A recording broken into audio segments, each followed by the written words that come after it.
नमस्कार दोस्तों, स्वागत है आपका हमारे चैनल पॉलिटेक्निक क्लासेस में। फ्रेंड, जैसा कि आपको पता है कि हम आपके लिए मॉक टेस्ट लेके आए हैं, जिसमें हम सबसे पहले एमएमआई सब्जेक्ट का आपको कवर कराएंगे मॉक टेस्ट। जिसमें मैंने काफ़ी मॉक टेस्ट मैं करा चुका हूं बेटा। आप लोगों ने कल कर चुके थे मॉक टेस्ट और आप लोगों ने सब लोगों ने देख लिए होंगे अपनी परफॉर्मेंस, अपने रिजल्ट। सब लोगों ने अपने नंबर चेक कर लिए होंगे। 24 क्वेश्चंस थे बेटा, सभी लोगों को पता है। 48 मार्क्स था, 2 नंबर पर क्वेश्चंस थे। सभी लोगों को 48 आउट ऑफ में जितने नंबर मिले होंगे सभी लोग पहचान गए होंगे। तो उसी जो मॉक टेस्ट हुआ था उसका सॉल्यूशन मैं आज लेके आया हूँ। कई क्वेश्चंस आप लोगों को समझ में आ चुके होंगे, आप लोगों ने कर लिए होंगे। कई क्वेश्चंस को आप लोगों ने बुक्स देख के सॉल्व कर लिया होगा, और जो क्वेश्चन नहीं हो रहा होगा वो चीज़ मैं आपको आज मैं कराने जा रहा हूँ। तो जो लोगों ने बेटा चैनल सब्सक्राइब नहीं किया, चैनल सब्सक्राइब कर लें, बेल आइकन को प्रेस कर लें, जिससे आपको नोटिफिकेशन हमारे वीडियोस की टाइम टू टाइम आपको मिलती रहेगी फ्रेंड्स। और बाकी मॉक टेस्ट से रिलेटेड आपको जितनी भी इन्फॉर्मेशन है, फिर मैं आपको बता दूं बेटा, मॉक टेस्ट से रिलेटेड जितनी भी इन्फॉर्मेशन सब आपको पॉलिटेक्निक क्लासेस के जो टेलीग्राम चैनल है, टेलीग्राम चैनल पर आप लोग सभी लोग जुड़ जाइएगा। आगे जो भी मॉक टेस्ट होंगे, सीएनसी का होगा, चाहे एमएमआई का होगा, चाहे कोई भी अदर सब्जेक्ट का मॉक टेस्ट होगा, उसकी इन्फॉर्मेशन आपको टेलीग्राम चैनल पर अवेलेबल होती रहेगी बेटा। तो सभी लोग टेलीग्राम चैनल पर जुड़ जाइएगा, अपने दोस्तों को भी बता दीजिएगा। और हर एक मॉक टेस्ट का सोल्यूशन आपको हमारे यूट्यूब चैनल पर भी मिलेगा। ठीक है फ्रेंड्स, तो काफ़ी बच्चों ने बहुत ही अच्छा परफॉर्म किया है। कई बच्चों के 48 आउट ऑफ 48 मार्क्स भी आए हुए हैं, तो कुछ बच्चों ने बहुत अच्छा परफॉर्मेंस भी किया है। और जो बच्चों ने सही से परफॉर्मेंस नहीं किया बेटा, फिर से तैयारी कर लीजिएगा। फिर से मैं मॉक टेस्ट कराऊंगा इसी सब्जेक्ट का, और भी अदर सब्जेक्ट का मॉक टेस्ट होता रहेगा। आप लोग की प्रिपरेशन इसी हिसाब से होती रही, क्योंकि एग्जाम आपके नज़दीक आ चुके हैं। तो चलिए स्टार्ट करते हैं आज का सेशन। आज के सेशन में सबसे पहला जो क्वेश्चन है, जो मैंने आपको कराया था कि विद्युत ट्रांसड्यूसर का लाभ क्या है। The advantage of power transducer is, घर्षण के प्रभाव बहुत कम होता है। The effect of friction is very less. द्रव्यमान जड़त्व का प्रभाव बहुत कम होता है। The effect of mass inertia is very less. विद्युत संकेत के साथ यंत्रीकरण और नियंत्रण दोनों ही बहुत सरल होता है। Both instrumentation and control are very simple with an electrical signal. And fourth option है ऑल ऑफ द अबव। तो जल्दी से बेटा कमेंट करके आप लोग आंसर बताइए। आप लोग आंसर मार्क कर चुके होंगे, आप लोगों को पता होगा कि पावर ट्रांसड्यूसर का लाभ क्या होता है। तो बेटा मैं आपको बता दूं, सब लोगों ने कर लिया है। जिन लोगों ने नहीं किया होगा बेटा, मैं भी बता दूं इसका आंसर क्या है। इसका answer all of the above. तो जो घर्षण का प्रभाव होता है इससे बहुत कम होता है। द्रव्यमान जड़त्व का प्रभाव भी बहुत कम होता है। विद्युत संकेत यंत्रीकरण नियंत्रण दोनों ही सरल होता है। तो ये तीनों ऑप्शन हमारे क्या हैं, पावर ट्रांसड्यूसर के, इलेक्ट्रिक ट्रांसड्यूसर के सही हैं। ठीक है फ्रेंड्स, तो ऑप्शन कौन सा सही है? ऑप्शन हमारा D, all of the above हमारा ऑप्शन सही है। चलिए नेक्स्ट क्वेश्चन, सेकंड क्वेश्चन सभी लोग कर चुके होंगे, फिर से मैं बता दे रहा हूँ, पढ़ लीजिए question. The function of thermocouple is, thermocouple का फंक्शन क्या होता है? ऊष्मा एनर्जी को यांत्रिक ऊर्जा में परिवर्तित करता है, ऊष्मा एनर्जी को विद्युत ऊर्जा में परिवर्तित करता है, ऊर्जा के किसी भी रूप को अन्य रूप में परिवर्तित करने की क्षमता रखता है, या डी है नन ऑफ द अबव। तो फटाफट बेटा आप लोग कमेंट करके आंसर बताइएगा। आप लोगों ने कर लिया होगा। थर्मोकपल की बात की जाए तो थर्मोकपल क्या होता है? Convert heat energy into mechanical energy, heat energy into electrical energy, has an ability to convert one form of energy into another form and none of the above. तो थर्मोकपल को आप लोग अच्छे से पढ़ लीजिएगा। ये टॉपिक बहुत इंपॉर्टेंट टॉपिक है, इससे रिलेटेड क्वेश्चन जरूर आने वाले हैं बेटा। तो आप लोगों को बता दो इसका आंसर क्या होगा। इसका आंसर होगा आंसर बी। सब लोगों ने, जिन लोगों ने बी आंसर टिक किया होगा उनका आंसर सही होगा, दिखा रहा होगा उसमें। ठीक है बेटा, तो ऊष्मा एनर्जी को विद्युत ऊर्जा में परिवर्तित करता है, heat energy into electrical energy. Next question, question number 3 पढ़ लीजिएगा सब कोई। विकृति मापी ट्रांसड्यूसर निम्नलिखित श्रेणी के अंतर्गत आती है। Strain gauge transducer comes in following category. तो आप लोगों को ट्रांसड्यूसर से रिलेटेड कई क्वेश्चंस भी पूछे जाएंगे, और पहला ऑप्शन है variable input, variable resistance, variable capacitance, variable inductance. तो आप लोगों ने पढ़ रखा होगा स्ट्रेन गेज ट्रांसड्यूसर, ये बहुत सिलेबस में बेटा आपको दे रखा है। ट्रांसड्यूसर से रिलेटेड जितने भी सारे ट्रांसड्यूसर दे रखे हैं सभी लोग अच्छे से पढ़ लीजिएगा। इसकी बताइए बेटा ये किस कैटेगरी के अंतर्गत आता है? ये आता है हमारा वेरिएबल रेजिस्टेंस। जिन लोगों ने बी ऑप्शन लगाया होगा तो बी ऑप्शन सही होगा। सबको क्लियर हो रहा है बेटा, ऑप्शन बी हमारा सही है। नेक्स्ट क्वेश्चन की बात की जाए, क्वेश्चन नंबर 4 पढ़ लीजिएगा। द्विधात्विक तापमापी का कार्य सिद्धांत आधारित है। The working principle of bimetallic thermometer is based on. पहला ऑप्शन है विभिन्न धातुओं के अलग अलग तापीय प्रसारण गुणांक अलग होने पर, different metals having different coefficient of thermal expansion. B option पढ़ लीजिएगा बेटा, विभिन्न धातुओं के अलग अलग चुंबकत्व होने पर, different metal having different magnetism, विभिन्न धातुओं के अलग अलग सामर्थ्य होने पर, different metal having different strength, and D all of the above. तो फिर से बेटा आप लोग क्वेश्चन पढ़ लीजिए क्या है। कि जो बाई मेटालिक थर्मोमीटर होता है बेटा उसका वर्किंग प्रिंसिपल क्या होता है। तो आप लोगों ने अगर थर्मोमीटर टेम्परेचर मेजरिंग इंस्ट्रूमेंट्स अगर आप लोगों ने अच्छे से पढ़ लिया होगा तो आप लोगों को इसका आंसर अच्छे से पता होगा। तो इसकी ऑप्शन की बात की जाए, ऑप्शन आप लोग सभी लोग पढ़ लीजिएगा। ऑप्शन कौन सा सही है इसमें, ऑप्शन हमारा है विभिन्न धातुओं के अलग अलग तापीय प्रसार गुणांक होने पर, different metals having different coefficient of thermal expansion. तो ए ऑप्शन हमारा क्या है, ए ऑप्शन हमारा सही है। सब लोगों को क्लियर हो बेटा। बायोमेटालिक थर्मामीटर का जो वर्किंग प्रिंसिपल होता है हमारा, डिफरेंट मेटल्स की जो तापीय प्रसारण गुणांक होते हैं वो हमारे अलग अलग होते हैं, इसीलिए इस पे हमारा क्या होता है, बायोमेटालिक थर्मामीटर वर्क करता है। ए ऑप्शन हमारा सही है। नेक्स्ट क्वेश्चन की बात की जाए, क्वेश्चन नंबर 5 पढ़ लीजिएगा। नीचे दिए गए कौन सा कथन गेज के कार्य को दर्शाता है। Which of the following statement represent the function of gauge. To measure the true dimension of an element, to test the element within certain limit, to test the finished surface of element, to check the similarity of element। तो कई बच्चों ने बेटा इसका answer सही लगाया है और काफ़ी बच्चों को इसका आंसर भी पता है। तो गेज के बारे में आप लोग पढ़ लीजिए, गेज का फंक्शन क्या होता है बेटा। तो जल्दी से ऑप्शन के आंसर बताइए। तो इसका आंसर बात कीजिए तो test the element within a certain limit. तो सब लोगों को क्लियर हो बेटा। बेटा 5th का ऑप्शन बी सही है। सभी लोग ध्यान से देख लीजिएगा, ये मैं आपको मॉक टेस्ट के सॉल्यूशंस कराते जा रहा हूँ, सभी लोग अच्छे से पढ़ लीजिएगा। नेक्स्ट क्वेश्चन की बात की जाए, किसी शाफ्ट के बाहरी व्यास की जांच के लिए कौन सा गेज उपयोगी है। Which gauge is useful for checking the outer diameter of the shaft. पहला ऑप्शन है रिंग गेज, दूसरा प्लग गेज, तीसरा फिलर गेज, डी है कंटूर मैट्रिक्स। तो आप लोगों को पता होना चाहिए आउटर डायमीटर जो शाफ्ट है, बाहरी व्यास जो होती है शाफ्ट की, उसको मेज़र करने के लिए कौन सा गेज यूज़ करते हैं, आप लोग को अच्छे से पता होना चाहिए। रिंग गेज, प्लग गेज अच्छे से पढ़ लीजिएगा, फिलर गेज भी पढ़ लीजिएगा। ऑप्शन की बात की, ऑप्शन कौन सा सही है, ऑप्शन ए सही है। ध्यान रखिए बेटा, रिंग गेज का हम लोग यूज़ करते हैं आउटर डायमीटर जो हमारी शाफ्ट की होती है, बाहरी व्यास जो होती है शाफ्ट की, उसको नापने के लिए, उसको मेज़र करने के लिए हम लोग रिंग गेज का इस्तेमाल करते हैं। तो ऑप्शन कौन सा सही है, ऑप्शन ए हमारा सही है। क्लियर हो रहा है बेटा सभी लोग को। नेक्स्ट क्वेश्चन, क्वेश्चन नंबर 7, निम्नलिखित में से किस गेज में गो और नो गो सिरे एक ही सिरे पर होते हैं। In which of the following gauges the go and no go ends are at the same end of the gauges. आप लोगों को बेटा ये चीज़ें भी पता होनी चाहिए, काफ़ी अच्छा क्वेश्चन पूछा गया है। Pin gauges, position gauges, receiver gauges, progressive standard, 4 options दे रखे हैं बेटा। आप लोगों ने सही ऑप्शन लगा लिया होगा। मैं बता दूं बेटा बहुत अच्छा क्वेश्चन पूछा गया है। गेजेस को आप लोग अच्छे से पढ़ लीजिएगा, गो गेज और नो गो गेजेस को अच्छे से पढ़ लीजिएगा। तो इसके आंसर की बात की तो आंसर कौन सा सही है, प्रोग्रेसिव स्टैंडर्ड। ध्यान रखिएगा बेटा, प्रोग्रेसिव स्टैंडर्ड्स में ही हमारे गो गेज और नो गो गेजेस एक ही एंड पर होते हैं। ऑप्शन डी सही है। नेक्स्ट क्वेश्चन की बात की जाए, क्वेश्चन नंबर 8 पढ़ लीजिएगा। किसी भी अनियमित सतह में वैली का क्या महत्व होता है। What is an importance of valley in an irregular surface. Reduce metal to metal contact, retain film of lubricating oil, reduce strength concentration, improve surface texture. तो आप लोगों को पता होना चाहिए जो वैली होती है, पीक होती है और एक वैली होती है, दो चीज़ होती है बेटा। जो भी रफनेस होती है, जो भी सरफेस की इरेगुलर सरफेसेस होते हैं तो उनकी जो रफनेस होती है वो पीक और वैली दो चीज़ पर डिपेंड करती है। पीक सबसे ऊंचा पॉइंट होता है, वैली सबसे नीचे पॉइंट होता है, ठीक है। तो इसका इंपॉर्टेंस क्यों होता है, मेटल टू मेटल कॉन्टैक्ट को रिड्यूस करने के लिए बेटा ये नहीं होता है। स्ट्रेस कंसंट्रेशन ये भी नहीं होता। इंप्रूव सरफेस टेक्सचर इससे तो हो ही नहीं सकता बेटा, ये सब चीज़ गलत है। तो retain the film of lubricating oil, तो लुब्रिकेटिंग ऑयल की फिल्म को बनाए रखने के लिए हम लोग क्या होता है उसमें इरेगुलर सरफेस पे में वैली का यूज़ किया जाता है, ठीक है बेटा। ऑप्शन कौन सा सही है, ऑप्शन सब लोगों को क्लियर हो रहा है बेटा, ऑप्शन सही है हमारा, क्लियर हो रहा है बेटा। ऑप्शन कौन सा सही है, ऑप्शन बी हमारा क्लियर हो रहा है, बी ऑप्शन हमारा सही है। नेक्स्ट क्वेश्चन की बात की, क्वेश्चन नंबर 9 पढ़ लीजिएगा। अनियमितताओं में 10 ऊंचाई क्या है। What is the 10 point height of irregularities. Average difference between 10 peak highest peak, average difference between 10 deepest valleys, average difference between 5 highest peak and 5 deepest valley, average difference between 10 highest peak and 10 deepest valley. तो आप लोगों को बेटा इसका पता होना चाहिए, बहुत अच्छा क्वेश्चन है और सिंपल क्वेश्चन पूछा गया है। तो 10 point of height of irregularities को अच्छे से पढ़ लीजिएगा। इसमें क्या होता है कि जो 5 हाईएस्ट पीक होते हैं और 5 लोएस्ट वैली जो होती है, डीपेस्ट वैली जो होती है, इनके बीच का जो डिफरेंस होता है, एवरेज डिफरेंस, वही हमारा कहलाता है 10 point of height of irregularity. तो ऑप्शन कौन सा सही है, ऑप्शन सी हमारा सही है। क्लियर हो रहा है बेटा सभी लोगों को।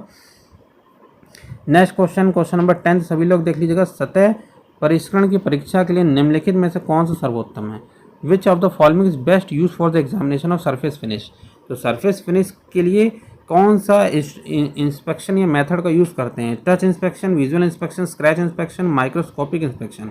तो बेटा आपको पता होना चाहिए सारे मेथड, जो चारों मेथड दे रखे हैं सरफेस फिनिश को एग्जामिन, इसको परीक्षा मतलब इसको देखने के लिए, इसको चेक करने के लिए हम लोग यूज़ करते हैं। लेकिन सबसे बढ़िया जो इंस्पेक्शन होता है कौन सा होता है? Microscopic inspection. ध्यान रखिए बेटा, माइक्रोस्कोपिक से जो हम लोग सरफेस फिनिश देखते हैं वो सबसे बढ़िया हमें पता चलती है। ठीक है बेटा, तो ऑप्शन कौन सा सही है? ऑप्शन डी हमारा सही है। नेक्स्ट क्वेश्चन की बात करते हैं, क्वेश्चन नंबर 11 पढ़ लीजिएगा। निम्नलिखित में से कौन सा यंत्र वर्ग माध्य मान में रूक्षता मान निकालता है और सतह परीक्षण का अभिलेख भी उपलब्ध कराता है? Which of the following instrument calculate roughness value of square mean root and also provide record of surface finish? अच्छे से बेटा क्वेश्चन पढ़ लीजिएगा, अच्छा क्वेश्चन है। जो हमारा स्क्वायर मीन रूट होता है वो भी कैलकुलेट करता है रफनेस वैल्यू की, और जो हमारी सरफेस फिनिश होती है उसकी रिकॉर्ड भी मेंटेन रखता है। तो ये दोनों काम कौन सा करता है बेटा? आप लोगों को पता नहीं, ऑप्शंस देख लीजिएगा। Talysurf device, Tomlinson surface finish recorder, profilometer, micro interferometer. ये अच्छे अच्छे बेटा डिवाइसेस हैं जो आप लोगों ने अगर पढ़ रखे होंगे तो आप लोगों को इन चीज़ों के बारे में पता होगा बेटा। तो जल्दी से अच्छे से पढ़ लीजिएगा बेटा, क्वेश्चंस को आप लोग देख लीजिएगा।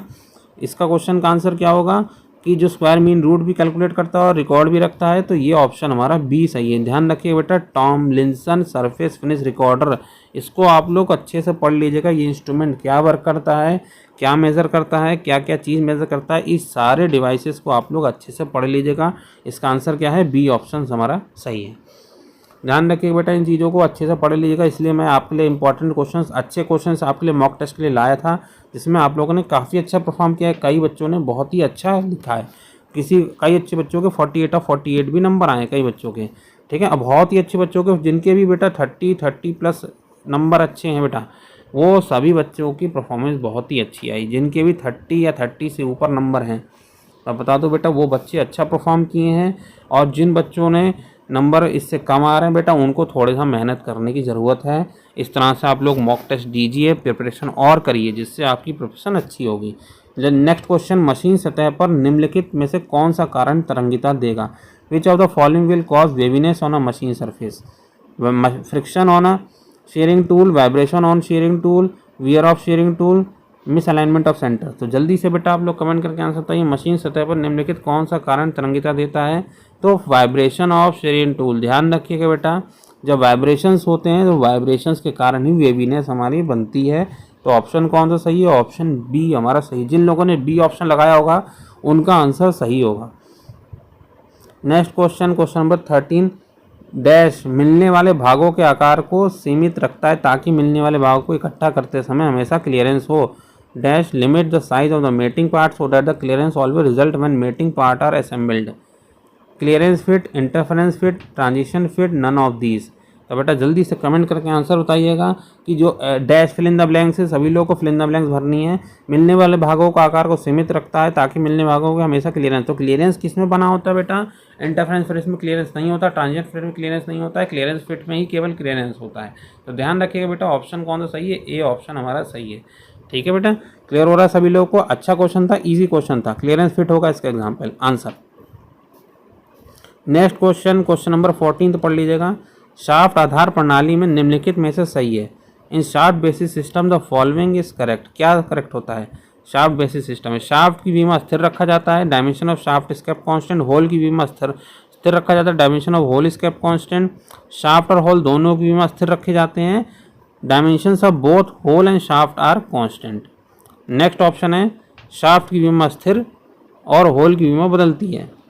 तो ऑप्शन डी पढ़ लीजिएगा बेटा फिर से, dimension of shaft is constant and hole is varying. तो चारों बेटा चारों ऑप्शंस दे रखे हैं, आपको बताना है शाफ्ट बेसिस सिस्टम में क्या होता है।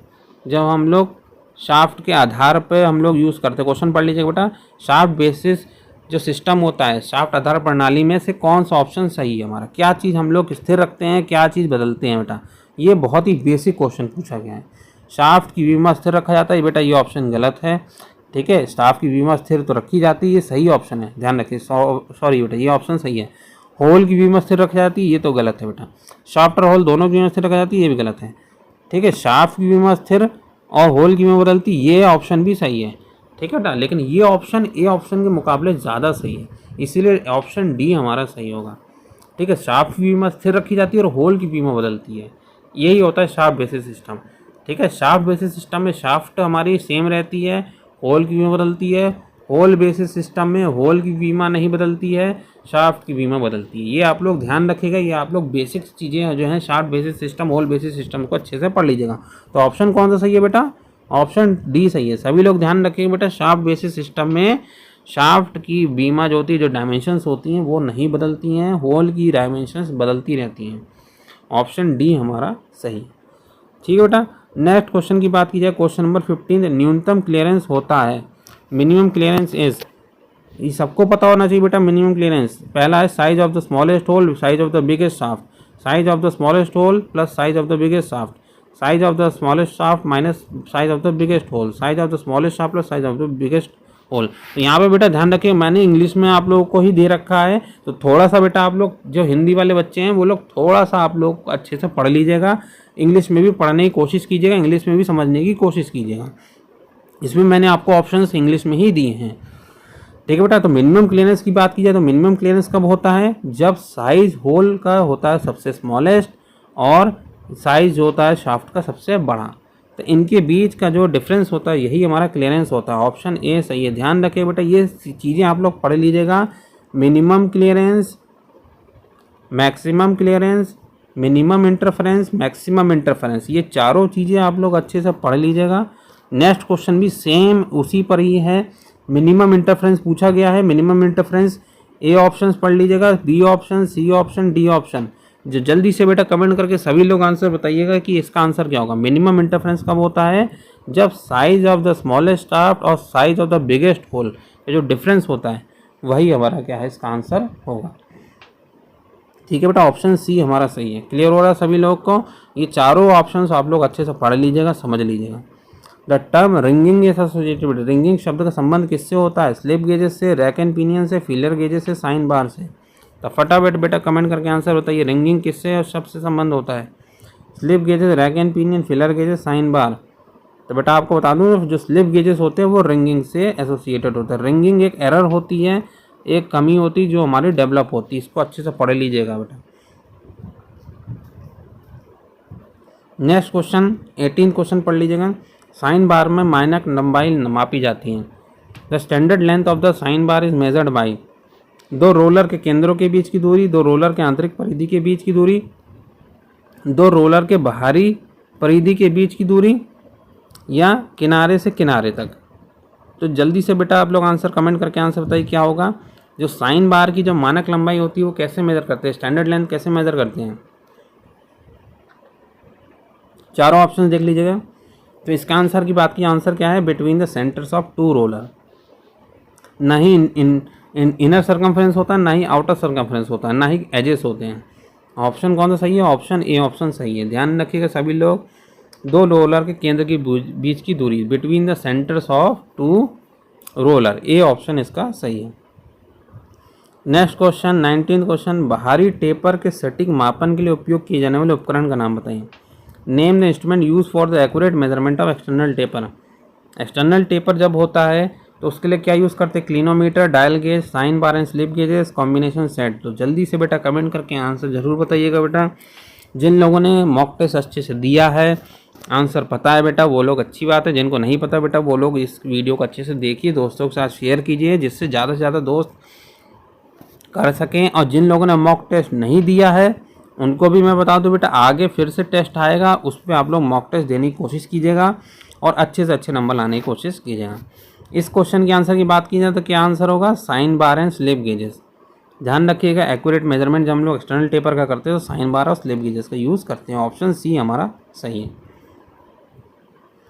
ठीक है बेटा, नेक्स्ट क्वेश्चन, क्वेश्चन नंबर 20 देख लीजिएगा। रिंग गेज का उपयोग मापने के लिए किया जाता है। Ring gauge is use to measure बाहरी व्यास लेकिन गोलाई नहीं, outside diameter but not roundness, गोलाई लेकिन बाहरी व्यास नहीं, दोनों व्यास, बाहरी व्यास और गोलाई, एंड डी केवल बाहरी चूड़ी। तो फटाफट बेटा कमेंट करके आंसर बताइए, रिंग गेज का मापन उपयोग मापने के लिए क्या किया जाता है? रिंग गेज का यूज़ कब करते हैं? ऑप्शंस आप लोग के पास है, जिन लोगों ने सही ऑप्शन लगाया होगा तो उनका आंसर सही होगा। तो इसकी बात की जाए, आउटसाइड डायमीटर को मेज़र करता है, राउंडनेस भी मेज़र करता है। तो इसका आंसर कौन सा सही है? सी सही है। ध्यान रखिएगा बेटा, भारी व्यास को मापने के लिए और गोलाई को मेज़र करने के लिए हम लोग रिंग गेज का यूज़ करते हैं। ऑप्शन सी सही है। Next question, question number 21, gear tooth की प्रोफाइल की जांच के लिए उपयोग किए जाने वाले उपकरण की पहचान कीजिए। Identify the device use to check the profile of gear tooth. Sine bar, bench micrometer, optical projector, gear tooth vernier. तो आप लोग बेटा गियर टूथ, गियर प्रोफाइल को भी अच्छे से पढ़ लीजिएगा, इससे रिलेटेड क्वेश्चंस भी आपके आने वाले हैं एमएमआई में। ठीक है बेटा, गियर टूथ, गियर प्रोफाइल का ऑप्शंस आप लोग देख लीजिए। इसके आंसर की बात की जाए तो आंसर कौन सा सही है? आंसर सी सही है। ठीक है बेटा, ऑप्टिकल प्रोजेक्टर का यूज़ करते हैं हम लोग जब भी गियर टूथ की प्रोफाइल को चेक करते हैं। ठीक है बेटा, सी ऑप्शन हमारा सही है। नेक्स्ट क्वेश्चन, त्रुटियां जो परिमाण और प्रकृति सकारात्मक और नकारात्मक दोनों में परिवर्तनशील हो सकती है, उन्हें इस प्रकार वर्गीकृत किया है। ध्यान रखिए बेटा, एरर से भी रिलेटेड क्वेश्चंस आने वाले हैं। जो चैप्टर 1 में आपका क्वेश्चन है एरर, उससे रिलेटेड क्वेश्चंस आने वाले, इसीलिए मैंने क्वेश्चन डाले हैं आपके लिए। त्रुटियां जो परिमाण और प्रकृति सकारात्मक दोनों परिवर्तनशील हो सकती हैं, उन्हें इस प्रकार वर्गीकृत किया है। Errors which can be variable in magnitude and nature, positive negative are classified as hysteresis error, random error, systematic error, interaction error. तो फटाफट बेटा सभी लोग कमेंट करके आंसर बताइए। तो इसकी बात की जाए, जो पॉजिटिव नेगेटिव होते हैं जिनकी मैग्नीट्यूड बदलती रहती हैं, वेरिएबल होते हैं, तो वो होते हैं बेटा रैंडम एरर। ध्यान रखिएगा बेटा, ऑप्शन कौन सा सही है? ऑप्शन बी सही है। नेक्स्ट क्वेश्चन, किसी निश्चित मात्रा के मापे गए मान की उसकी वास्तविक मान से निकटता की डिग्री के रूप में जाना जाता है। The degree of closeness of the measured value of certain quantity which is true value is called as accuracy, precision, standard, sensitivity. तो जल्दी से सभी लोग बेटा कमेंट करके आंसर बताइए। अच्छा क्वेश्चन और सिंपल क्वेश्चन पूछा गया, सभी लोग को पता होना चाहिए। जो क्लोजनेस होती है मेजर्ड वैल्यू की ट्रू वैल्यू के साथ दूरी, जो निकटता होती है वो कौन सी होती है बेटा? वो एक्यूरेसी होती है। सभी लोगों को क्लियर? ऑप्शन ही हमारा सही है, एक्यूरेसी होती है हमारी degree of closeness of measured value with the true value. ठीक है, क्लियर हो रहा है बेटा सभी लोगों को? नेक्स्ट क्वेश्चन की बात की जाए, क्वेश्चन नंबर 24 देख लीजिएगा। रैंडम त्रुटि के कारण कमी होती है। द रैंडम त्रुटि के कारण random error lead to the lack of, क्या होता है? Accuracy in the measurement, significant digit in the measurement, precision in the measurement, gradation in the measurement. अब यहाँ पर आप लोग देख लीजिएगा, यहाँ पर ऑप्शंस मैंने आपको इंग्लिश में दिए हैं, तो आप लोग थोड़ा सा बेटा इंग्लिश में ज़रूर पढ़िएगा, क्योंकि कुछ ना कुछ क्वेश्चंस ज़रूर आपको इंग्लिश में पढ़ने पड़ेंगे। क्योंकि अगर कहीं हिंदी में प्रॉब्लम होती है एग्ज़ाम में, तो इंग्लिश वाला ही जो ऑप्शंस होते हैं, इंग्लिश वाला क्वेश्चन ही कोई वैलिड माना जाता है। इसीलिए आप लोग को इंग्लिश में ही पढ़ना पड़ेगा। तो इसकी आंसर की बात की, रैंडम एरर जो होती है वो किसकी वजह से होती है? Precision in the measurement. जो लैक होता है हमारा, कमी होती है, वो प्रिसीजन में ही कमी होती है, परिशुद्धता में कमी होती है। इसके कारण ही हमारा क्या होता है? रैंडम एरर होती है। ठीक है, ऑप्शन कौन सा सही है? ऑप्शन सी सही है। क्लियर हो रहा है बेटा सभी लोगों को? 24 क्वेश्चन कंप्लीट हो चुके हैं। अब 25 क्वेश्चन, ये क्वेश्चन बेटा आपके मॉक टेस्ट में नहीं था। आप लोगों को क्लियर हो रहा है बेटा? ये क्वेश्चंस मैं डाल नहीं पाया था, थोड़ा सा बाय मिस्टेक मेरे से ये क्वेश्चन स्किप हो चुका था, नहीं तो मैं 25 क्वेश्चंस आपको देने वाला था। ठीक है बेटा, तो आप लोगों को बेटा ये क्वेश्चंस का आंसर आपको देना पड़ेगा सभी लोगों को। यदि माइक्रोमीटर का स्पिंडल थिम्बल घूर्णन से नहीं चलता तो उस उपकरण को कहा जाता है। यदि spindle of the micrometer does not move by rotating the thimble, the instrument is said to have. ये अच्छा क्वेश्चन पूछा गया बेटा। Zero error, positive error, backlash error, negative error. ये क्वेश्चन मॉक टेस्ट में नहीं था, सभी को मैं फिर से बता दे रहा हूँ बेटा, ये क्वेश्चन मॉक टेस्ट में नहीं था, ये स्किप हो गया था बाय मिस्टेक। आप लोग इस क्वेश्चंस को यहाँ पर सभी लोग सॉल्व कर लीजिएगा। इसकी आंसर की बात की, आंसर क्या होगा? Backless error. सभी को क्लियर हो रहा है बेटा? अगर हमारा थिम्बल हमारा जो है स्पिंडल के साथ नहीं मूव कर रहा है तो बैकलेस एरर होती है, उसके कारण ही हमारा ये नहीं मूव करता है। ठीक है फ्रेंड्स, तो सभी लोगों को क्लियर हो रहा है बेटा? ये 25 क्वेश्चंस जो आपके थे ये कंप्लीट हो चुके हैं मॉक टेस्ट में। जिन लोगों ने अच्छा परफॉर्म किया है उन सभी लोगों को कॉन्ग्रेचुलेशन, बहुत बहुत बधाई। और जिन लोगों ने बेटा नहीं अच्छा परफॉर्म किया है, कुछ गलती हो गई, कुछ मिस्टेक हो गई, कई बच्चों के गलती से सबमिट हो गए थे क्वेश्चंस, तो अगली बार से आप लोग ध्यान रखिएगा, सही से यूज़ कीजिएगा। आप लोग टीचमेंट ऐप सभी लोग डाउनलोड कर लीजिए, अपने फ्रेंड्स को भी बता दीजिएगा बेटा। टीचमेंट ऐप पर ही मैं सारे आगे के मॉक टेस्ट बनाने वाला हूँ। ठीक है बेटा, सभी लोग एनरोल कर लीजिएगा, अप्रूवल मेरे को भेज दीजिएगा, सभी लोग जाने और अपने दोस्तों के साथ बता दीजिएगा, शेयर कर दीजिएगा, जिससे सभी लोग मॉक टेस्ट दे सकें और अपनी प्रिपरेशन को चेक कर सकें, अपनी लेवल को बता सकें कि हम कहाँ पर हैं इस समय। ठीक है बेटा, मॉक टेस्ट बोर्ड के भी आ गए, BT UP बोर्ड से भी मॉक टेस्ट चल रहा है, उसको भी दीजिए, हमारा मॉक टेस्ट भी दीजिए।